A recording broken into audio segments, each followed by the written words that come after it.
نحمده ونستعينه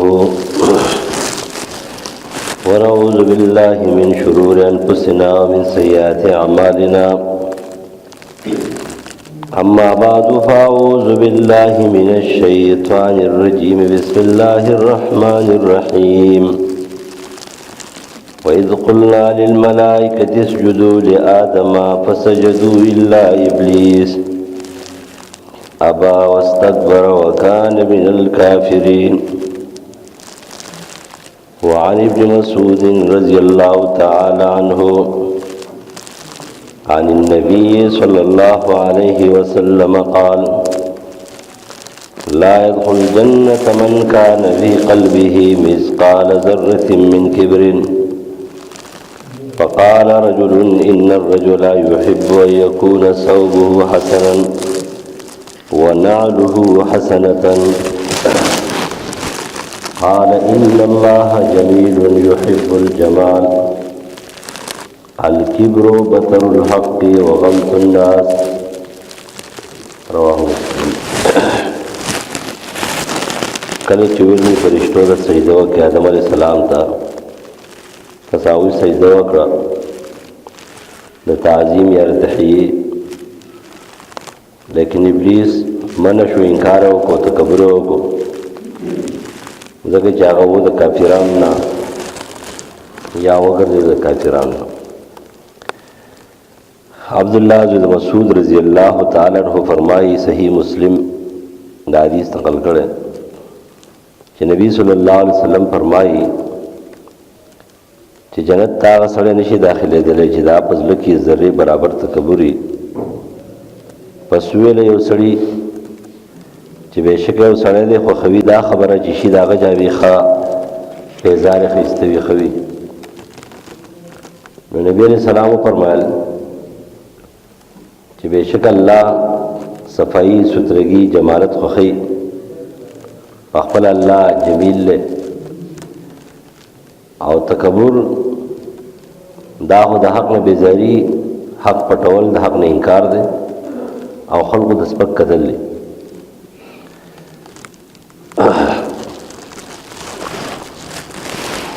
شیطان په خپل نفس کې او په ظاهري اعمالو سره د دې قرآن آیاتونه معلومیږي چې د فرشتو په نظر کې او په ظاهري اعمالو کې داسې ورکوټی نه و.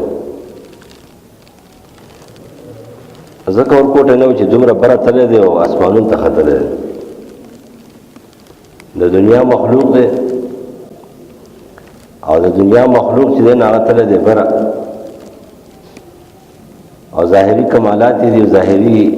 ډانچې برابر ده، او فرشتي به اعتماد کوي. په تاریخي رواج کې خو ډېر کلونه راځي چې په کلونو کلونه یې بندګي کړې ده. والله اعلم بعضې خبرې عقل نه مني. امام قرطبي 80,000 کالو خبره کړې ده، خو دغه خبره چې خبره ده، خو لیکن بیا هم ډېر عمر یې بندګي کړو. خو د هغه ډېر عمر بندګي چې انسان پیرې مخلوق رذیل جوړوي، نو هغه یو ټکی پکې راغی.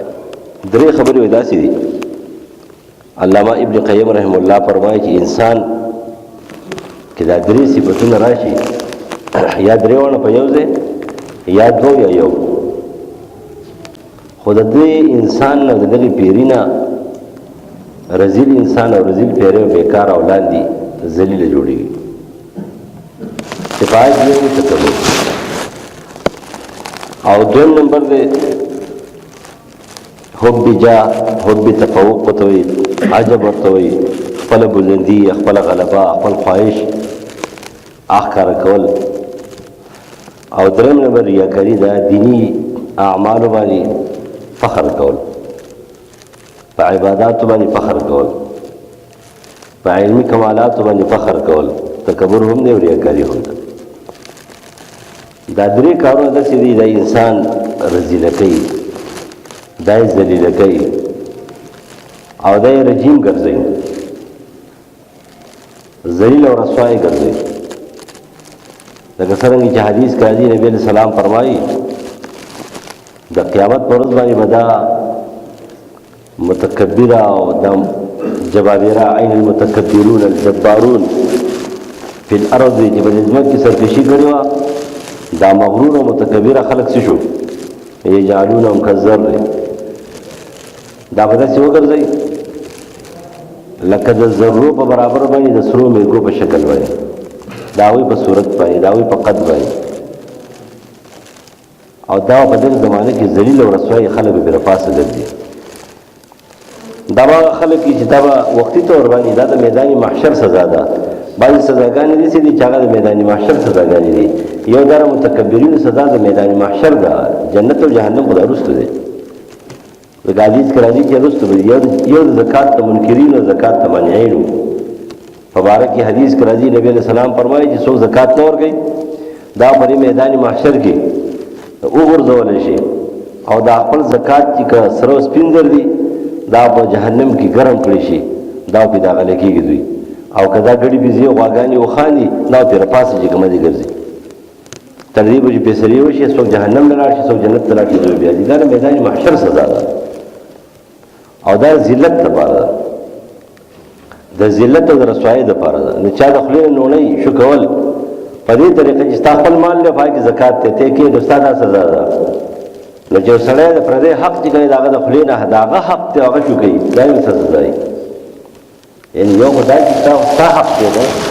ستا مال دی ستا دولت دی په هغې زکات دی او ته نه ورکوې نو دا هم تا د انسانیت چې کومه دی څوک د خولې نوڼۍ وشو کوله خلک چې مجبوره کړه په دې باندې غریبانان چې هغه دي قتل و قتال کوي اغلاق کوي ډاکې کوي څه کوي څه کوي په دې طریقه باندې خو چې ته د هغه نه د هغه حق شو کې نو د هغې ذلت او رسوایي خو د هغې نه زیاته نو شیطان ته وګورې شیطان ډېره بندګي کړې ده او دا یې پکې ویله چې زه غوره یم چې انا خیر منه زه ده نه غوره یم خلقتني من نار وخلقته من طین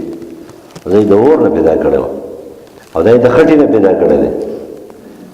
نو دا تکبر دا اندروني خباثت دی اندروني د دې وجې د انسان په اندرون کې دا ګندګي نه وي او د هغه بیرون باندې هغه کوم کارونه خوښ دي او په شریعت کې چې هغه ناروا او جایز دي او ناجایز نه دي ناروا نه دي او د په اندرون کې دا تکبر خباثت نشته دا په باره کې پروردگار نبی علیہ السلام فرمایي چې الله فرمایي ان الله جمیل یحب الجمال خو چې اندروني خباثت ته ګندګي ده پکې او هغه ګندګي دې په خپل جبه زبان علم عمل مال دولت او نسب حسب باندې ښکارا کول غواړي نو د هغې په باره کې وایي چې دا سره دا ډېر ذلیله دی دا ډېر رسوا دی ځکه تکبر بطر الحق دی او غمت الناس دغه وجه وایي تکبر عذابی لرا خوارو کن بزندان لعنت گرفتارو کن چې کله ابلیس تکبر شروع کو او غرور یې وکړو او ځان یې د خپل مادې په شکل کې د مادې په شکل کې چې زما اور نه زه جوړ یم او زه دې غوره یم او آدم علیه السلام د خاورې نه جوړ دی دې زما نه غوره نه دی او بیا په خپل عمل باندې چې دومره لوی عمل ما کړی دی ولې آدم علیه السلام ته دومره لوی توفیق ورکوي ما له ولې نه راکوي تکبر وکړو غرور یې وکړو الله تعالی رجیم دې جوړ کړو د شیطان د نوم سره به فرزن رجیم وې اعوذ بالله من الشیطان الرجیم شیطان مردود شیطان لعین شیطان رجیم دا د هر مسلمان کار دی دا به ورسره وي دا د شیطان رونه چې ورسره نه وي د شیطان رونه ورسره نه وي او شیطان دشمنان به ورسره وي او د شیطان دشمن خو څوک دی حزب الله دی د الله ډله د الله ډله ایماندارو ده دا ورسره وي دا یو اندروني خباثت دی او دا اندروني خباثت ډېر غټ غټ خلک چې ګڼې غر کړي دي ډېر غټ غټ خلک د دې نه تکبر لوی اقسام چې دي ناداري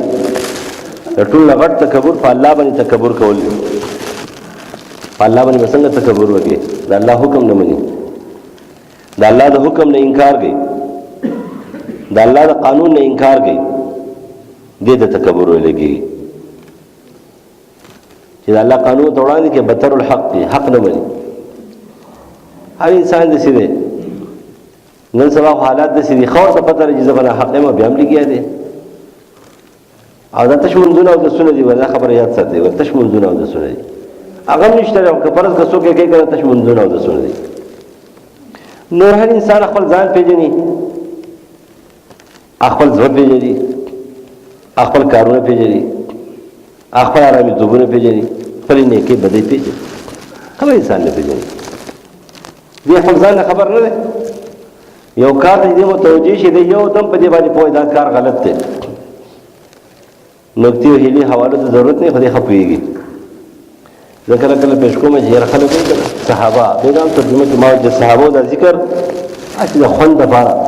د لذت لپاره او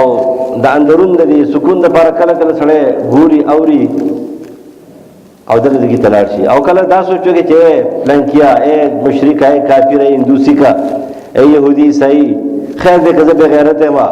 خیر دې کزه منافق دې مو کده اوس یې مو کده لې ما په دوا مسلمانانو دې خلک درشو ها خیر دې ګذار څنګه یو خدینه د مسلمانانو د اوسینو رقم کېدل شي د عربو د اوسینو رقم کېدل شي چې فلسطین چې کومه ده داسې ورکوټه غو دي ځګه د عربو 27 28 ملکونو په میز کې خبرت ته هغه درګل شي کوله د دې روان کشمیر چې کومه ورکوټه غو دي ځګه چې 100 ورځې پر درې میاشتې شي درې میاشتې کلفي ظلم او زیاته او یو مسلمان پاکستان جو دیوار دی مسلمانان دي ټول مسلمانان دیوار دي یو مسلمان چې کله اکشن اخلي نو توخه کم یو دی او چرته دغه یو کس ته گزاره وکي فارجي کو وخت مخکې غریب الله دې ګرځي ساتي نو خصوص نشته نو خو یو سره چې نه هغه دغه د مسلمانان دي هغه ټیرونو والے چې دی په سعودي عرب کې ټیرونو والا ابدوان چې هغه توپونه او چې پیغمبر توپ اوسره ته توپ باندې پیغمبر چې کله هغه ټیر په سر کړه ته ټیر په سره ملایم ټیر په سر کړه دی امیم ټیر په سر کړه دی کسره په سره دا بدعت نه ده دا رقم ځګی نه ته واخه شریعت کې دا پیغمبر کړی دی پیغمبر خو سر تور ګرځیدل یا پټکیا په سر کړه ټوپه په سر کړه تا خو چې ټول سیر نه چې کومانو کده حرم امام دی کده مسجد نبوي امام دی کده مسجد قباء امام دی ټول ټیرونه په سر کړی دی ها دا پیغمبر کړی دی بل د بدعتي وځه ده څنګه تو خلک دي یو کس اکشن ناخلی نه مولا نه امین بل صدقه مو ته وای چې لکه خیر دې مړه زه خو یو دغه شادي زه خو په کراتو مراتو چې ګنې موږ ته پالي پلان سره وایو کنه په عربی کې الف پلان یو شی داخل کې خاص هغه شی مرادي نو دا طالبانو پلان کې پالي پلان سره دلې دی وي پالي پلان سره ها یو دوست یو اد دوست نو دا په اسلام سره دی نو ورته چې زه په اسلام سره یم خو زه خیر دی جواب دی مسلمانانو کې دا صحابي تر شوی دی ابوبکر تر شوی دی عمر تر شوی دی خالد بن ولید تر شوی دی دا پلان کې تر شوی دی پلان کې تر شوی دی مګر ورته خیر نه وړاندې نشته دی نو خیر خیریت دی حالي سړي ته پته دا چې څه کوم دا ټیک دی غلط خور ته پته دا غلط دی لکه بیا کوي خور ته پدر زبنه حق بیا یې کوي او ځان باندې ستر کی ځان مداسي برابر کی تب حیران او دریان شي لنډه خبره دا چې رښتیا دي دروغ کړي وران کړي ها چې رښتیا راځي دروغ کړي وران کړي سرکشي کار راکې ورته یاد ساتي تاسو شي مړه تاسو سرکشي تاسو تکبوري تبر دې زمانه سره او د دې کلی انسان ته بس شي تاسو تکبوري صبرور وي سله شبدي نشخو د فرعون وا نشخو د نمرود وا نشخو د قارون وا نشخو د قوم عاد چې شپتا او یا اتیا پټ لور دي چې زوګه چې کوم دین هغه سکه هغه رفعي تکبر او غرور خدایو ته خو چې کوم دین او تماشو د مچانو په شان دي لوخه او د ماشو مچانو په شان دي شی ته بس شي تکبر وکي ته خپل اول تکبر وکړه او کته په نسب باندې تکبر کې نو ستاسو د نسب څخه تکبر نه دی وجرشته نه دی ډنډشته نه دی ډوډېشته ته همیشه خیراتګر په بل باندې پروت دی ها چاله چې چاله نشي ورکوله ته بس تکبر وکي ته غرور وکي ته خو اعلان وکړه ستا په خوله باندې خو 2 کسان نه راوځي تا سره خو 2 کسان نه ودرېږي نو انسان اندروني خباثت اب تکبر کې ښکاري دا تکبر اندروني خباثت دی په دې وجه باندې یو په الله باندې تکبر دی پروردګار ستا خبره نه منم نو قرآن ورته وایي چې ټیک ده کذالک یطبع الله القلوب الکافرین نو کافرانو په زړونو مهر لګېدلی چې مسلمانان دا خبره کوي نو دا انجام هم دغی متکبر سړی الله ذلیل کوي په آخرت کې هم په دنیا کې هم حدیث کې راځي صحیح حدیث ته د بخاری او د مسلم د ابو هريره رضی الله عنه نبی علیہ السلام فرمایي چې قال بينما رجل يمشي في حلة تعجبه نفسه او یو سړی چې دین هغه جوړه جامې اغوستلې ډېر په تکبر او غرور سره روان دی د خلکو په خوا باندې سره نیغ نیولې دی ځان ته مغرور او متکبر وي اذ خسف الله به فهو يتجلجل في الارض الى يوم القيامه الله تعالی په دې ځمکه کې خلق کو قارون یا په سره په دې ځمکه کې خلق کو او چې کله راوته خلق ویلا چې لکه دا خو واقعي ناشنا و دي مال ور سره دي ناشنا و دي جاه ور سره دي ناشنا و دي نوکران او خادمان ور سره دي ناشنا و دي صلی ور سره دي ناشنا و دي حال له لیکن چې کله هغه د الله تعالی د قانون او د عاجزۍ د دایرې نه سر بهر کو الله تعالی په ځمکه کې دنيستو اوس هم روان دي ته خو سم وایي چې ته کودای می کوله قانون مخې لراله ها کودای می کوله قانون مخې لراله نن زم ایمان پیسې ده نن زم ایمان چې ته شه پیسې ده په خوانه داخله خو سم مشران اوس خو کاته دومره خراب شه دومره د ذلت ژوندۍ ده چې حیران بشي او چې غزان ته عزتمن وي کنه د ټول ذلیل دي د ټول ذلیل دي معاشري موږ وکتل قسم نه ناس په بجرګه کې لیکن کار به شیطان کوي روستو پته ولګي الکه دبه کې پیسې اغستري دې بل پکې اغستري الکه الله غر کا ټول شت پاره تاسو خو دې سيناسه څوک په اوچت شو څوک په خطه شو څوک په قار شو چا به سوکړه پلان کې به دومره ګام اغستري شرمیږي نه حیا ولنه ورځي دا ذلیل زندگی په دې باندې کومه ژوند تیرې دې ذلت ځانو باسي ځان ته عاجز وای ځان ته حلال خور وای چې د حرام خوري نه ځان ته مسلمان وای چې بیا کارونه کوي ټیک کارونه نو د الله د قانون نه بغاوت کوي نو تکبر یو په دې باندې کوي د نبی علیہ السلام د قانون نه بغاوت کوي حدیث کې راځي نبی علیہ السلام ناس سے صحیح مسلم حدیث ته سلمہ بن اکوا رضی اللہ عنہ فرمائے ان رجلا اكل عند النبي صلى الله عليه وسلم بشماله فقال كل بيمينك فقال لا استطيع نبی علیہ السلام خواته سړی ناشته روټي خوراک ته وته خیلاس باندې خوراک کو غس باندې مخره دی ورته زما طاقت نشته اول طاقت نشته خو ما منه الا الكبر ته تکبر باندې کړي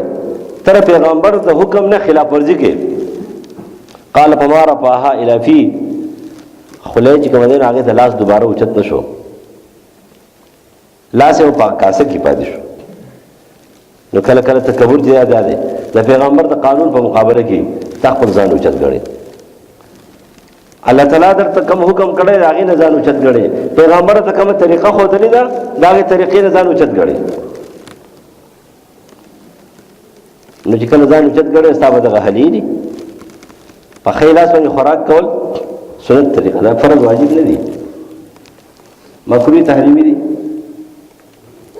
ولیکن دې کې د پیغمبر د سنت نه انکار وکړو پیغمبر د سنت نه انکار راو چې پیغمبر ته حکم وکړي په خیلاس خورا چې نه زبیه شو خلای خیر خلای شو خو د پیغمبر د قانون نه بغاوت کو نو د پیغمبر د سنت انکار کې تکبر دی ته وایي اوس راشه وګوره پیسې په ځمکه باندې راکاږي د پیغمبر د قانون نه انکار کوي تکبر کوي لیکن دې څوک تکبر نه وي امیان خدا پرېږده مليان هم راکاږي مليان په دې پاټو کې مليان دي چې هغه بیا د خپل ځان لپاره دلیل پیش کوي چې یاره تکبر خو څه ته ویلی کېږي تکبر خدا دی چې نبی علیہ السلام نه کله ابوبکر صدیق رضی تپوس وکړو او هغه ته فرمایل چې د الله رسول زه خپل لنګ اوچتوم خو زما د املا کې فرق دی هغه زما نه ښکته کېږي زه خپل کوشش کوم نو نبی علیہ السلام ته جواب کې ویله چې ته په هغې کې نه ته په هغې کې نه الکبر بطر الحق وغمت الناس اوس تا ابوبکر چې بیا پیسې په ځمکه راکاږه لږ په ځمکه راکاږه په دواړو سترګو ړوند شي ته دې ته نه ګورې چې هغه ورته څه وایي زه خپل لنګ اوچتومه زما نه ښکته کېږي اوچتومه زما او بل معذور دی معذور معنی زما ملا کې فرق دی زه چې کله لنګ تړم نو هغه نه ټینګېږي یا ښکته کېږي څه وکړمه نبي علیه السلام ته پکې نه ته په دې کې دی لیکن د بل قانون نه دی دا د پیغمبر د سنت خلاف ورزي ده ته ورته هلکه خالص تور رنګ لګول چې پیغمبر باندې رفت تقو سواد دی وایي چې حضرت عثمان ویلي دي کوم ځای کې ویلي دي دی ګلستان ویلي بوستان ویلي کوستان ویلي ملتان ویلي لکه الله یې غرق او فرقه پیغمبر درته ویلي چې خالص تور رنګ مه لګوه نسواري لګوه براون کلر لګوه تور رنګ لږ بدل کا لږ نکریزه پکې واچوه یا بېشمار رنګونه راوځي دي چې رنګ پاک پې غلاف راچې په د یختو باندې لمدېږي او په دې کې یو ګنده نه وي خالص تور مه استعمالوه که نور رنګونه لږ دي نو تور ته دا وایي پیغمبر یې فاتقوا السواد د تور رنګ نه ځان ساتي خالص تور رنګ باندې استعمالې خیر د لږ رنګ بدل کړه نو دې زر وایي پلانکي ویلي دي او پلانکي ویلي دي پلانکي ویلي پلانکې او پلانکې ټول لا غونډ کړه قیامت ته ورځې ګوري د پیغمبر خبرې ته نه رسي دې ته بیاني تکبر دی بل څه شی نشته دی سوا د دې نه د په زړه کې تکبر دی د ده په زړه کې غرور دی د ده په زړه کې په اندرون کې خباثت دی او ګندګي ده ځکه د پیغمبر د سنت په مقابله کې خبره کوي او چې داسې نه کنه اوچته یې نه نبی علیہ السلام ته صحابي راغی د سرو زرو ګوتې په لاس نبی علیہ السلام ته پته نشته چې د سړو دپاره د سرو زرو ګوتې چې دا حرامه ده هغې ته وایي ته ګزاره یې کړه صحابي دې ته وایي څه خوشحاله ناست دی ګوتې له ګوتې نړسي تېره چا ورته یا ګوتې نه وایي دا پیغمبر رانه ګزار کړې ده دا بېرته استعمالول زما دپاره دا بالکل ټیک نه دي دا نه استعمالو پرته ده نو څه دې وکړو ځان یې راواله ستا شوه زه خو نه استعمالوم ځان یې خرڅه کړه دې ته پیغمبر دې ته صحابي وایي ته نن ځان چې کومه دی نو 2 منټه راشي او کښېنې په جومات کې د بدري صحابي سره ځان برابر د صحابو سره ځان برابر مولا علی قاری نقل کوي ما تاسو ته بار یو ځل عبدالله عزیز مبارک رحمه الله هغه یو سړی تېر شوی دی چې هغې ته خلک څه وایي پرسان النهار و زهاد اللیل د ورځې مجاهد د شپې چې کوم دی بزرګ او ورسره چې کوم دی نو شیخ او ماهر او امام هم طالبانو ته سبق وایي هم جهاد کوي هم د شپې عبادت ګزار هغه عبدالله بن مبارک چې دی یو ځل د عمر بن عبدالعزیز صفت کوو واقع د صفت قابل نه د هغه د خلافت صفت یې کوو یو کس ورته وویله وایي جنابو د عمر بن عبدالعزیز ډېر اوچت دی که معاویه رضی الله عنه ډېر اوچت دی هغه بېوقوفه دلته سره د معاویه رضی الله عنه د اس د خپو خاورې چې اوچتې شي او د اس پر سپینګو کې ولګي دغې خاورو ته عمر بن عبدالعزیز نشي رسېدی عمر بن عبدالعزیز خلافت ډېر مزیدار کړی لیکن تابعي دی انفرادي لحاظ سره حکومت په لحاظ سره نه حکومت ته مزیدار دی انفرادي لحاظ سره د یو صحابي قدر ټول تابعین او ټول انسانیت چې د صحابو نه پس راغلی دا راجمع کړي هغو ته نه رسي شي نقطې نه رسي دا صحابي ولې نه رسېدل څه وجه وه ځکه صحابه چې وو د پیغمبر د سنت متبع وو د پیغمبر سنت چې ول مخې راغی دا چوچرا نه ده کړې چوچرا یې نه ده کړې بشمار نمونې داسې موجودې غلطې ناستې بیا چې کله ورته ویلي چې نبي علیه السلام داسې کار کړی دی بیا هغوی دا خبره نه ده کړې چې هلکه زما خبره داسې ده زما خبره دی نه دا پیغمبر نه اورېدلې ویل چې او ویل الرأس والعین په سر سترګو منظور چې پیغمبر ویلي زما د خبرې چې کنه خبرې ختم نور زمانه بیا تاسو مو کوي دا خلک قرباني ورکوله د پیغمبر د سنت د بغاوت نه کولو د پیغمبر د سنت نه هغه متکبره بغاوت کوي چې د په اندرون کې تکبر خباثت پروت دي ګندګي به پرته نو چې کله تر پیغمبر سنت راوړاندې کې نو داسې بېخوبه طور ته فرض کاله کې ګیره پرېږده دی ورته هغه پلانکې جسم چې دی یا پلانکې سه پلانکې ګیره پرېښله دا ګناه کوي نو داسې ولې دی غرق شي پلانکې مسلمان دا ګناه کوي د ګیرې نه مسلماني اوچته ده اسلام میں داڑھی ہے لیکن داڑھی میں اسلام نہیں تعلیم نہیں اورېدلي چې په اسلام کې ګیره ده خو په ګیره کې اسلام نه دی کنه سیکان ټول مسلمانان وي نو چې کله ته ورته وایې چې ګیره پرېږده نو دې وزر تا ته تکبر وایي چې ګوره پلانکي ګیره پرېږده دا کار ته ګیره پرېږده مه کوه مونځ کوه یا ټوله دنیا مونځونه کوي او دا ګناه کوي نو ته مونځ کوه دا ګناه مه کوه ته اوس د خپلې ګناه دپاره بلکې یو منفرد سړی یو جدا سړی یو سړی را مخې ته کې او ته وایې چې هغه خو مونځ کوي او دا کار کوي هغه خو دا چل کوي لکه ته ښه صحیح مسلمان شه کنه ګیره پرېږده او صحیح مسلمان شه روژه نیسه او صحیح مسلمان شه مونځ کوه صحیح مسلمان شه ذکر کوه صحیح مسلمان شه تلاوت کوه صحیح مسلمان شه داسې خو مه جوړېږه چې مونځ کوې او بیا ګناه کوې ذکر کوې بیا ګناه کوې مه کوه نو چې ته د پیغمبر سنت باندې کې دا جواب ولیکئ دې اندرون کې خبیث دی دې په اندرون کې متکبره دی په دې کې ګندګي پرته ده درېم نمبر لوی قسم چې دی نه الکبر بطر الحق او غمتون خلکو د سپک ګوري خلکو د سپک کتلو دپاره چې کوي د نسب ضرورت نشته خلکو د سپک کتلو دپاره د مال ضرورت نشته خلکو د سپک کتلو دپاره د ډلې ټپرې ضرورت نشته ډېر خلک دي چې خلکو د سپک ګوري چې دی د نسب په اعتبار باندې نیچ دی دی د مال په اعتبار سره نیچ دی دی د دولت په اعتبار سره نیچ دی دی د عزت په اعتبار سره نیچ دی د افراد په اعتبار سره ولاړ دی او تاسو به کتلی چې کله ځان نه ناسي که نه کیربوړی ځان نه ناسي نو دی به خلکو د سپک ګوري په کور کې د خلکو مخې ته به وایي تر چا خبره ذکر کوي و دا خلاف خبره به کوي مال ورسره نشته دی بل ته سپک ګوري دولت ورسره نشته دی بل ته سپک ګوري عزت ورسره نشته دی بل ته سپک ګوري علم ورته نشته بل ته سپک ګوري عمل ورته نشته بل ته سپک ګوري سپک کتلو دپاره د نسب ضرورت نشته د علم ضرورت نشته د مال نشته چې خامخا نسبي سړی سپک ګوري د نبي علیه السلام اوچت نسب د چا دی د چا اوچت نسب دی د ابوبکر صدیق او د عمر فاروق او د عثمان غنی او د علي بن ابي طالب رضی الله عنهم نسبونو ته وګوره نبی علیہ السلام فرمایي چې زه د نسب په اعتبار سره پاک هم یم او د نسب په اعتبار سره اوچت هم یم په ټولو مخلوقاتو کې د ټولو اوچت نسب د نبی علیہ السلام دی د ابراهیم علیہ السلام نه والا د نبی علیہ السلام د پیدایشه پورې په دې خاندان کې زنا نه ده شوې زنا ځکه نبی علیہ السلام فرمایي انا من النکاح لا من الصفاء د انس بن مالک او د ابو سعید خدری رضی الله حدیث ته بازار نقل کړي چې زره نکاح نه پیدا یم زره زنا نه پیدا او زمانه سم د ټول نسبونو اوچت خلا فخری په دې ماته فخر نشته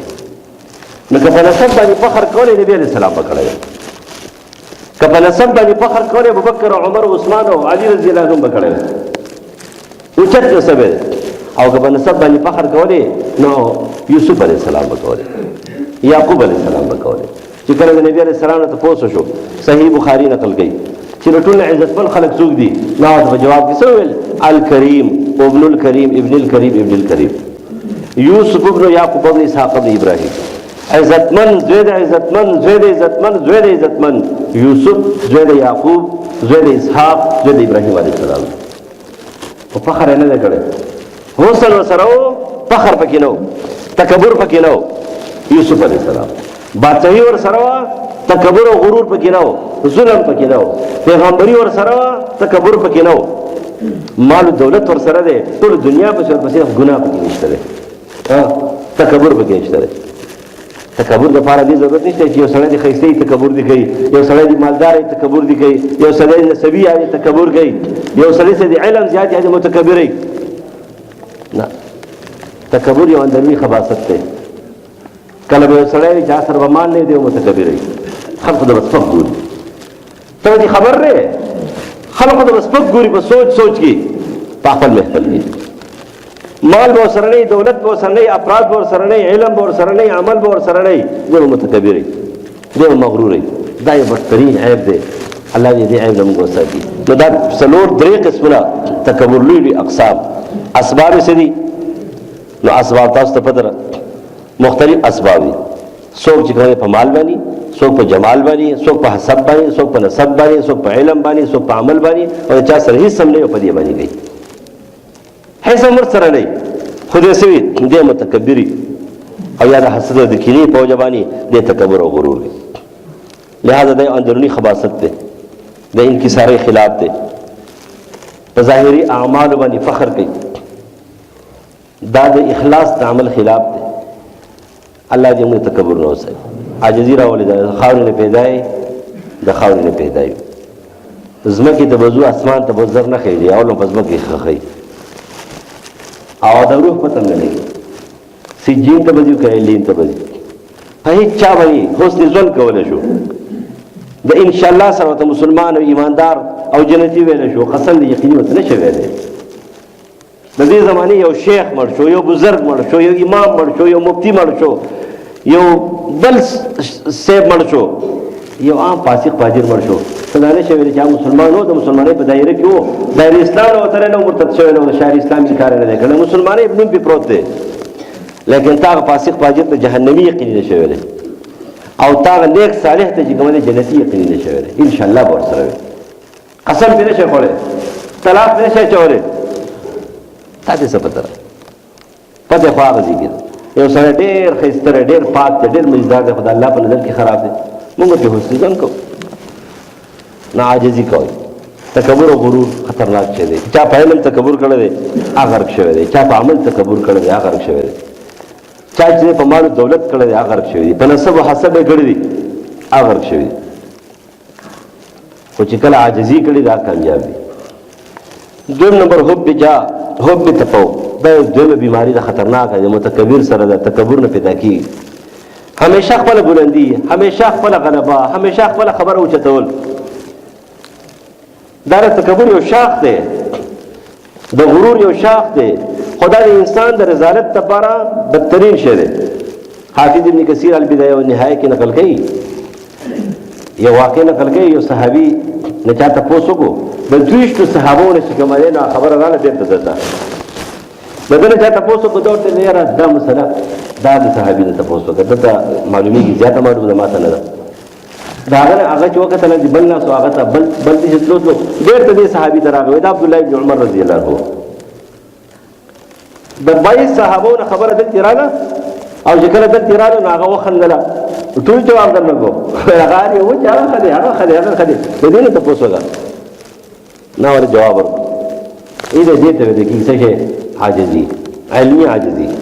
جواب هغه نه ورتلو، دا نه جواب نه ورتلو چې پرېږده هغه ولې جواب ورکړي دې به زما نه ښه جواب ورکړي. نن زمونږ علم علما دي نو بس هغه ټول وایي دې نه پوهېږم زه پوهېږم، دې نه پوهېږم زه پوهېږم، بله دې نه پوهېږم زه پوهېږم، دې نه پوهېږم زه پوهېږم. لکه عجیبه ته نه پوهېږي. ته کوم سړی چې دا وایي چې زه پوهېږم او دې نه پوهېږي ته نه پوهېږي.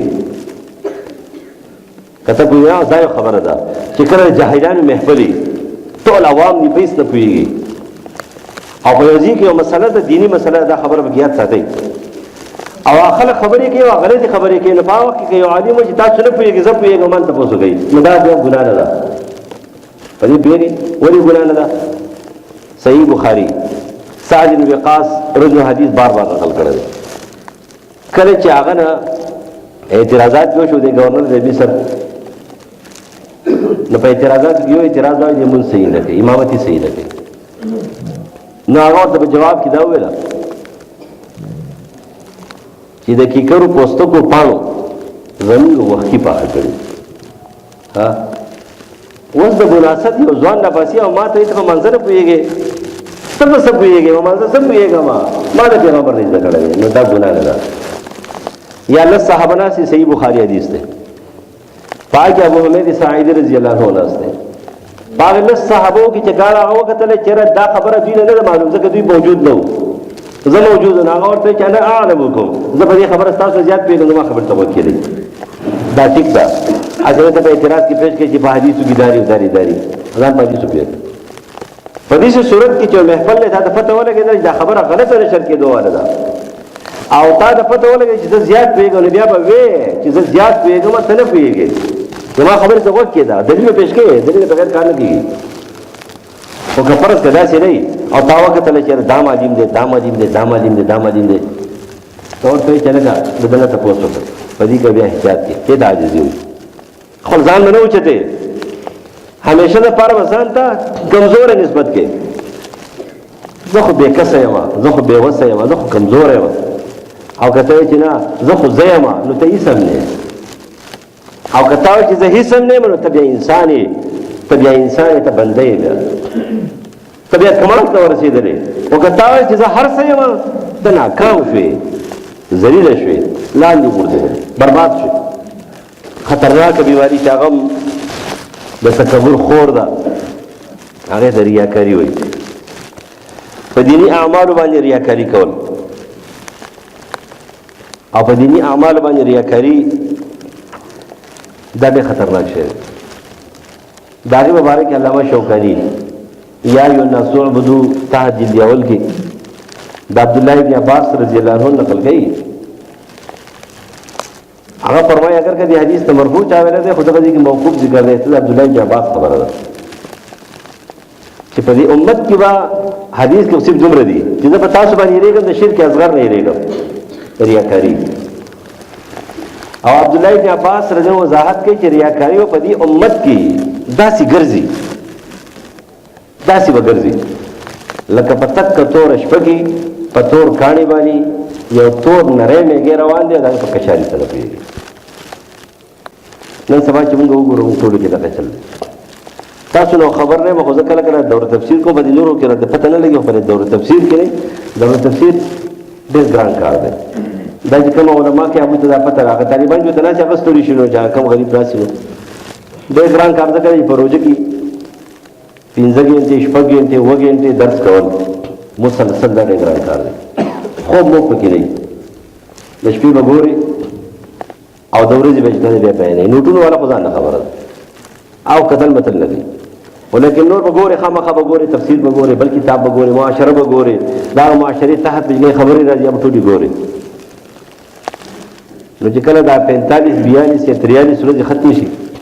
او دور تفسیر خراب شي نو زه په خپله باندې وایم چې پروردګار چې نه چې هندوز سره والله دا راغله 43 42 45 ورځې ځان ستړی کو دماغ ستړي هر څه ستړي په ځوانه کې بوډاګانو سره څوک ته بابا وایي څوک ته ماما وایي څوک کاکا وایي اوس زمانه تاسو ټول بچه راغلي دلته لږ لږ رانه کېږي نو ټول بچه راغلي بابا څنګه کاکا خیر کاکا ورته خبره اوس زه واده کړم چې بابا یم هغه بابا غلی ټول بچه دی هغه ناست دی هغه ته بابا ویل وایي دا ولي دا علم چې دی ګوره دا سړی بابا کوي بیٹھے میں بڑھا گئی بیٹھے میں یہ استاد دلہ سے خبریں دی پالتو خبریں دا خبر ہے آغا جی کی دا چلو چو آغا جی کی دا چلو چو پلانکی جی کی دا چلو چو پلانکی دا ہوئیلا دا مسئلہ دا بیا کل بدعات و رسومات و رواجو نہیں کل بدا خزد رواجو نہ خبریں گے بیا مخامہ خبر سوئے ظلم خورے کل بدا بدعتیان نہ خبریں گے کل بدا بلنا خبریں گے کل بدا قادیاننو کسی راجی کل پروی دے کل ټول ورځ بدی سوچونو فکر ورګي چیرې دې جواب پکار دی دا مسله کتل غواړي نو دا ټولې مسلې به راځي نو چې هلکه ته ستړی ستومانه هم شي او ټوله ریاکاري وي او دکلاوه وي الله دې نه کېده به انشاءالله دا شیخان خو بیا هم یره خو ده زه خو یېرېږم چې نه چې 43 ورځې 45 ورځې پسې الله وشي او بیا ځنه الله تپوس کېږي ریاکاره دکلاوې والا تا یې مسلمانانو ته کافر وایو پکې تا چې د مسلمانانو فتوې لګولې تا چې د خپل علم د پرچار دپاره ځان اوچته و خپل نوم ناموس دې کوو څه جواب دی ورسره الله دې موږ دې ریاکارۍ نه وساتي خطرناک شی دی دا عملي ریاکاري د دې نه به ځان ساتو او دا به موږ کې دا بیماري شته نور اوږد باب دی خو په دې باب کې مونږ ګیر یو ګورئ نن سبا ټوله دنیا هغه د ظاهر د جوړولو کوشش کوي ظاهر به جوړې د اسلام مطابق دا فرض دی خو لیکن د اندرون د جوړولو کوشش وکړئ ستا په علم کې تکبر نه ستا په عمل کې تکبر نه تا کې ریاکاري نه چا ته سپک کتل نه انسان ته سپک مه ګورئ. او دا خبره مې یاد ساتئ، بیګا ما درس کې ترجمه کې ویله د مظلوم پته نه لګي. ګورئ مظلوم هر سړی کېدلی شي، کافر هم کېدلی شي مظلوم کله کله. ستا په وطن کې ذمي کافر ته طریقې غربه وهي، دا خلاف دي کومه ګاونډي او خلاف سازشونه کې دا هغه ځم درد کې هغه الله تعالی اوري، هغه ته مظلوم وي. مظلوم یاد مسلمان نه ویلی، مظلوم زناور چې ګوډۍ چې کومه د پیشو په وجه باندې په جهنم کې پرته ده. ها پیشو باندې ظلم کړو، زناور باندې ظلم، په انسان باندې ظلم، په پیری باندې ظلم. کوم مولان چې دمونه کې بر راخه چلول گئی پیریان سزاګانې ورګي. کله به یو شي ظلم، کله بل شي ظلم، کله ظلم خشنه دا درد دی ورته، دا درد سره خرڅې سره تباہ کوي. د دې نه بازار ساتو. الله تعالی موږ ظالمان او د ظالمانو د محفل نه او په خپل د ظلم نه بچ. یو کس سعودي عرب کې بیدارګه شوی دی او یو کس درخواست کړی دی چې پته نه لګي خلک ډېر په غم کې دي، الجن پریشانۍ کې دي. د هغې لپاره دعا وکړئ. پروردګار هر چا څه کې دی، که بیمار دی روغ کړي، او که دماغ یې خراب شوي دي ټیک وکړي، او که پروردګار ځان یې پټ کړی دی نو په زړه کې راځي دا ښکاره الهو العالمین هغوی ته حواله کړي په صحیح طریقې باندې، هغوی ته ښکاره کړي په صحیح طریقې باندې، بېرته واپس کړي خپل ځګي ته. نور څوک مسلمانان دي پروردګار هغوی څه شري اجال ضروريات دې سرته ورسوي، مرضونه آفتونه مصیبتونه محفوظ کړي، د رحم سره معامله ورسره وکړي، د وطن حفاظت پروردګار وکړي، امن و امان نه ولې فرضي ختمې کړي، د وطن دشمنان نیست و نابود کړي، په هره جامه ور شکر کړي. او د قادیانانو یاران چې هر څوک دي په هره جامه ور شکر کړي، نیست و نابود او تباه و برباد کړي. د اسلام دشمنان نیست و نابود تباه و برباد کړي. د مظلوم مسلمانانو د فلسطین او د کشمیر او د نورو مشرق او د مغرب او د جنوب